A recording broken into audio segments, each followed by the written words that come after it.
And police in Italy are investigating possible arson after a fire destroyed more than a dozen Tesla vehicles. Elon Musk is calling the incident at a Rome dealership terrorism. This comes as Tesla has been the target of recent protests around the world. Imagine this, the biggest energy contract of the decade is signed, but not with America. China, one of the world's most voracious energy consumers, suddenly cuts ties with the US and switches to a new partner. Not just any country, but a key player in the Persian Gulf region, the United Arab Emirates. 5 years, millions of tons of liquefied natural gas, complete exclusion of the United States from the supply chain. Why did Beijing take such a drastic step? And what does it mean for global energy, for geopolitics, for the future of the entire global trade system? After Trump imposed those sweeping 25% tariffs on aluminum and steel imports, the European Union retaliating with tariffs on up to $28 billion of U.S. goods. Trump making it clear this isn't over, vowing to respond in kind with sweeping retaliatory tariffs early next month. In this issue, we will tell you how one agreement between the two countries can change the entire energy map of the world. Why did China say no to America? What is behind this contract with the UAE? And most importantly, what consequences have already been felt by the US, and what more will follow? US President Donald Trump has announced a 25% tariff on all car and light truck imports into the country. It's due to come into effect on April 2nd. Economists and world leaders are warning that it will be a tax on consumers and have a chilling effect on the global economy. But to Americans, Trump paints a rosy picture, predicting that the levies will spur growth. It all started with Xi Jinping's visit to Saudi Arabia.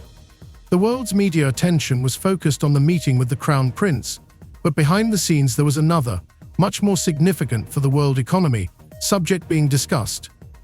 China signed a strategic agreement with the UAE's national energy company, ADNOC, to abandon American LNG in favor of Middle Eastern gas, a seemingly ordinary deal. But in reality, it is the first loud bell in a fundamental restructuring of the planet's energy flows.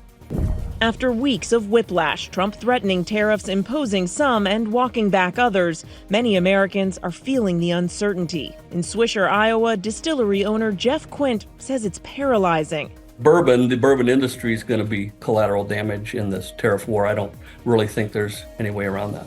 And he's not alone. Tonight, the majority of Americans, 61%, now say they disapprove of how the president is handling tariffs. 56% say they disapprove of his handling of the economy overall. But the president has dismissed those concerns tonight, saying he has the right to change course. American energy companies, which had been building grandiose LNG terminals in Texas and Louisiana for export to China, were left out of business. Billion-dollar contracts that had been in place for decades were zeroed out in a matter of months. Why? The answer is simple: a trade war. China was tired of the pressure, of threats of tariffs, of Washington's unpredictability. And it found an alternative. It is stable, close geographically, and, most importantly, politically more reliable. But this is not just business. This is a new type of energy diplomacy. China is building routes, strengthening logistics, building naval fleets and ports together with its Belt and Road partners. Gas supplies are becoming not only a matter of price, but also a matter of power, influence, and control over regions.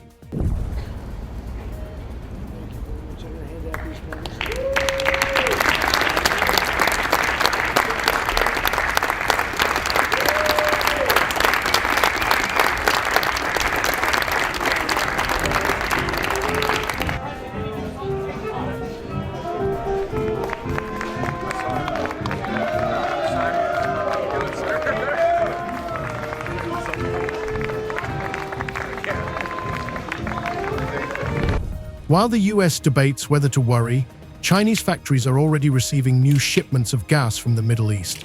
And there's more behind this than just millions of tons of fuel. It's a shift in the balance of power. It's a challenge to Washington. It's a signal to Europe.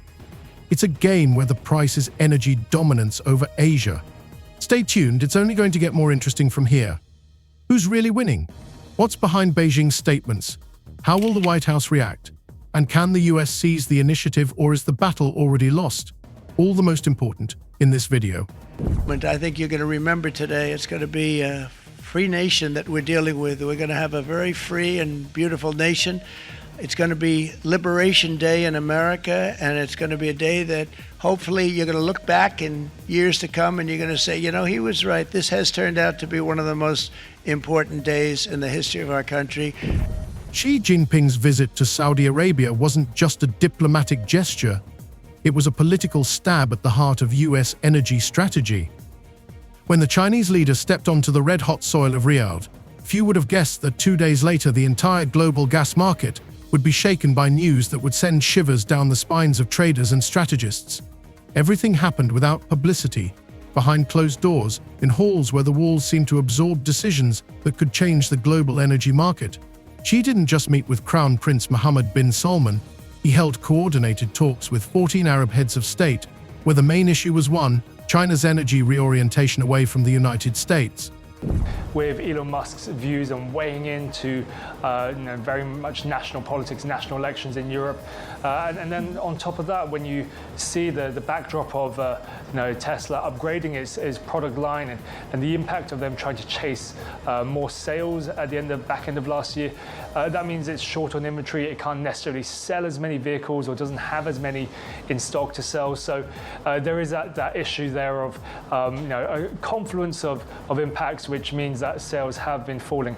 Again, the question is how much more that will impact into February as well, given that the back end of last year in 2024, Tesla sales did slip overall. Chinese media dryly described the visit as pioneering, but those words masked a deliberate strategy nurtured in Beijing over the past 2 years. Contrary to claims of peaceful competition, China had been preparing for a full-scale shift away from US LNG long before signing the agreement with the UAE. According to leaks from the Chinese foreign policy apparatus, as early as 2023, the Academy of Contemporary International Relations prepared a report predicting the risks of dependence on the US for energy. The report was labeled for internal use and recommended urgent search for alternative suppliers. The UAE was named as the main bet, a stable, oil and gas-rich ally, not dependent on the political crisis of the West. The move to specifics came against the backdrop of an escalating trade war. At first, it seemed like the usual rhetoric, tariff statements, mutual accusations. But when Washington imposed restrictions on exports of critical technologies to China and froze a number of licenses for telecommunications equipment, Beijing took this as an unambiguous signal. The response came quickly. By the end of 2024, the volume of US LNG purchases began to plummet. If at the beginning of the year China was buying up to 3 million tons quarterly, by November this figure dropped below 200,000. Formally for technical reasons, but in reality, as part of a new strategy. Ready? The higher the tariff, the more likely it is that the company will come into the United States and build a factory in the United States so it doesn't have to pay the tariff. That will take many, as you know, that will take many years. In fact, I'll tell you, there's another theory is that the tariff, you make it so high, so horrible, so obnoxious that they'll come right away. When I do the 10%, 10% is really, first of all, 10% when you collect it is hundreds of billions of dollars. The numbers that you're talking, all reducing our deficit. But really, so there's two ways of looking at a tariff. You can do it as a money-making instrument, or you can do it as something to get the companies. Now, if you want the companies to come in. That's when the United Arab Emirates came into play. ADNOC, a state-owned energy company that has long dreamed of squeezing Qatar on the Asian market, offered Beijing something more than just gas. It was about direct supplies with minimal logistics costs, the construction of joint gas storage facilities in China, and even the possibility of integrating Chinese ports into Arab energy chains. Sources in the UAE's energy ministry say the proposal included a clause for the creation of a secret marine terminal at Jebel Ali exclusively for servicing Chinese ships. This detail, although not officially confirmed, is being actively discussed in expert circles. The contract was signed rapidly in 48 hours. None of the representatives of the American diplomatic corps in the region was even notified about the negotiations.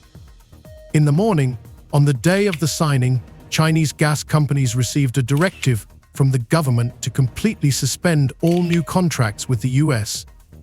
And in the evening, the news feed of the state-run Xinhua news agency reported, China opens a new page in energy cooperation with the Arab world. Later, it turned out that it was a 5-year agreement of 22 million tons of LNG annually, a volume that covers almost a third of Chinese demand. We begin with the president's trade war escalating tonight. This evening, the retaliation against the United States, Canada, and the European Union responding quickly, just hours after President Trump's 25% tariff on all steel and aluminum coming into the United States.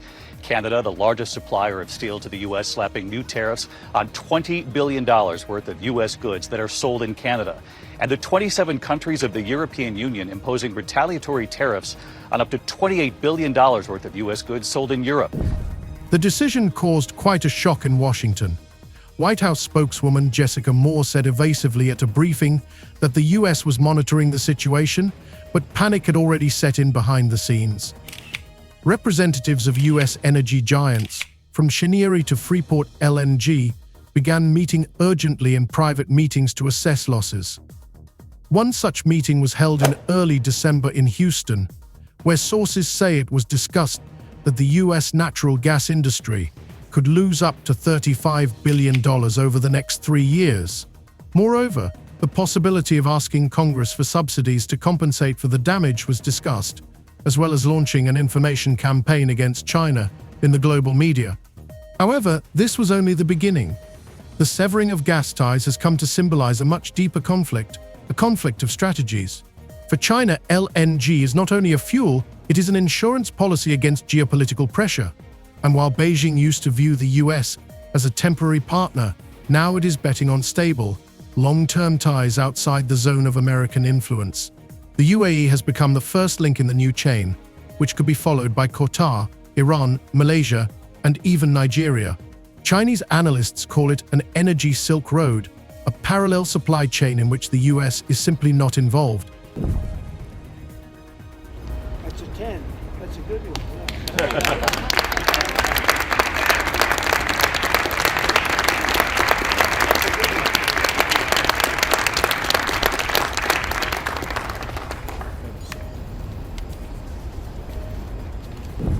For the US side, this means losing not only revenue but also leverage. LNG was one of the last elements of Washington's economic influence on China, especially in the face of growing technological confrontation.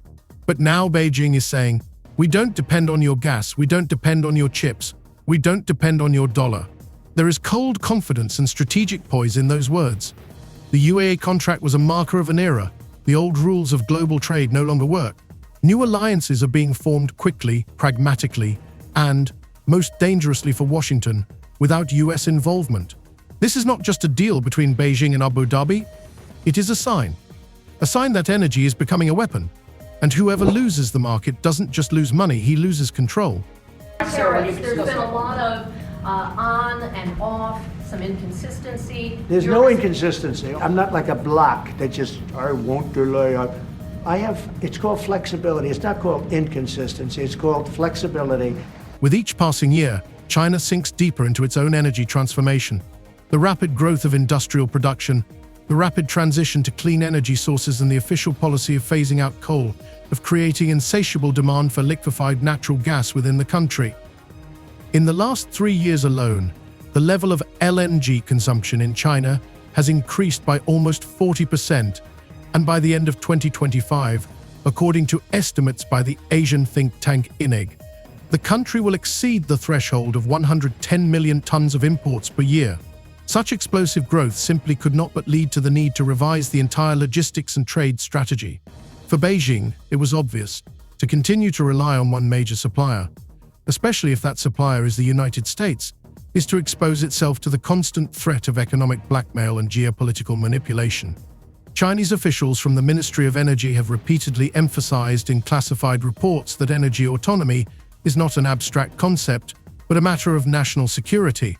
And the decision to pivot toward the UAE, as mentioned earlier, was not spontaneous. It was part of a well-thought-out scheme. But the key motive here was not only political wariness towards Washington, but also purely pragmatic. American LNG has become too expensive, too capricious, and too politicized. According to the independent research group Gulf LNG Review, by mid-2024, Chinese importers are already facing delays in shipments from the US caused by Commerce Department inspections. These technical hitches have not only disrupted deadlines, but also caused millions of dollars as in losses. One of China's largest importers, Zhejiang Group, complained in a private complaint that political delays forced it to suspend operations at an entire complex in Fujian province for a month. For Beijing, this was the last straw. Too much began to depend on the unpredictability of the White House. Against the backdrop of this tension, China's strategy began to take on the features of a major geopolitical game. Negotiations were intensified with Qatar, Iran, and even with the Indonesian energy consortium Pertamina, which offered Beijing an alternative LNG delivery scheme through the South China Sea. But it was the UAE that was the first step realized. And not just because it is geographically closer, but because they offered terms that no one else could offer. American energy companies, meanwhile, built their strategy with the expectation that China would remain their main market. Billions were invested in infrastructure. According to a Texan Energy Commission report, 6 new LNG terminals were opened along the Gulf Coast between 2022 and 2024, most of which were originally designed for export to East Asia. More than 70% of all long-term contracts negotiated through 2023 were directly or indirectly focused on China. US producers were expecting booming earnings growth, and investors supported that confidence. Shares of the industry's biggest players, from Cheniere to Tellurian, were rising, and the market was in euphoria. But now that market has collapsed, the conclusion of the China Emirates contract caused a 14% collapse in quotations in just 2 days. Investors began to withdraw funds, analysts urgently revised forecasts. Morgan Forward Energy's December 2024 report stated bluntly, the LNG market is entering a phase of instability due to the reorientation of the largest consumer. ADNOC, the UAE's national energy company, has already announced plans to invest $17 billion to expand its export infrastructure, including the construction of a new super terminal near the Emirate of Fujairah. There, according to inside sources, it will have the region's first electrified gas processing plant, which will be able to reduce emissions by 40% compared to conventional technologies. The move not only strengthens the Emirates' environmental agenda, but also makes its proposal more attractive to countries like China, keen to maintain its image as a green power. Beyond the economic impact, the agreement with Beijing has opened the way for Abu Dhabi to play a broader political game. The Chinese offered not only favorable financial terms, but also participation in a number of infrastructure projects in the region, from the expansion of ports in Jebel Ali to the construction of new railway lines linking oil-bearing areas to the coast. Moreover, for the first time since 2010, the two sides are openly discussing the possibility of hosting Chinese supply ships and repair bases for Gankers, the Abu Dhabi Free Trade Zone. Although officially they are only talking about logistical points, this is already perceived in Western military circles as an alarming signal, a tacit expansion of the Chinese presence at a critical point on the world's energy routes. In parallel, the US has begun to lose not only the market, but also control over logistics. US tankers used to dominate LNG transport to Asia, but now a significant portion of the routes are being hijacked by vessels affiliated with the Silk-Gaza Alliance, a Sino-Arab consortium established in 2023. According to analysts at Maritime Flows, in the first quarter of 2025 alone, the share of US vessels on the Middle East-Asia route fell by 18%, while Chinese and Arab vessels grew by 25%. This means that the US is losing not only resources, but also supply chains key to rapid response to energy crises. But the story doesn't end there. The most pressing question now being debated in expert circles is whether Washington can meet the challenge, or whether China and its allies have already changed the rules of the game for good. The White House has so far shown restraint, although it is preparing a package of anti-crisis measures, including a review of subsidies for LNG producers and possible redirection of export capacity to Europe and Latin America. But the effect has already been triggered. and the US finds itself in a situation where it has to play catch-up on its own turf. Meanwhile, global markets are feverish. After the official confirmation of the contract between China and the UAE, the price of LNG on Asian exchanges first collapsed by 6%, but then jumped sharply by 11%. Investors cannot understand whether the new alliance will become a source of stability or a trigger for even greater volatility. European countries, especially Germany, reacted particularly sharply, where panic began over a possible supply shortage from 2026 if Asia starts to intercept even the volumes now going to Europe. An emergency summit of EU energy ministers was held in Brussels to discuss the prospect of creating a European energy corridor with the participation of Algeria, Norway and Azerbaijan to minimize dependence on long-distance supplies. But analysts believe that without China in the equation, any localized measures will only be a temporary cushion. Beijing, meanwhile, continues to hand out contracts. Rumors of talks with Australia, Turkmenistan and even private players in Brazil are increasingly confirmed. China's Ministry of Energy has already prepared a plan for 12 new sources by 2027, which envisions the creation of backup LNG supply channels from South America, Africa, and even the Arctic Ocean via Russia's Arctic routes. Perhaps most painful has been the fact that China, despite all the pressure, is not closing its doors completely. It is simply taking the US off the priority list, leaving room at the bottom in case the situation changes. In Chinese media, this is stated openly. We are not cutting ties, we are rebuilding the system. The Americans may return, but no longer as the dominant power. This statement was quoted in Beijing as a symbol of a new era in the energy sector, an era where there are no more centers, only nodes, and everyone must earn their place in this network. While analysts argue about the consequences, in reality the redistribution has already begun. The strike on the US was not immediate, but strategic. It changed the supply architecture, undermined confidence in the stability of US export chains, and gave China leverage in negotiations, not only with suppliers but also with consumers. Most importantly, it showed that in the 21st century, gas is no longer just a fuel. It is a political tool, and whoever controls it controls much more than just energy prices. It is forging new alliances, reformatting old alliances, and creating a balance in which the US, for the first time in decades, is off the main table.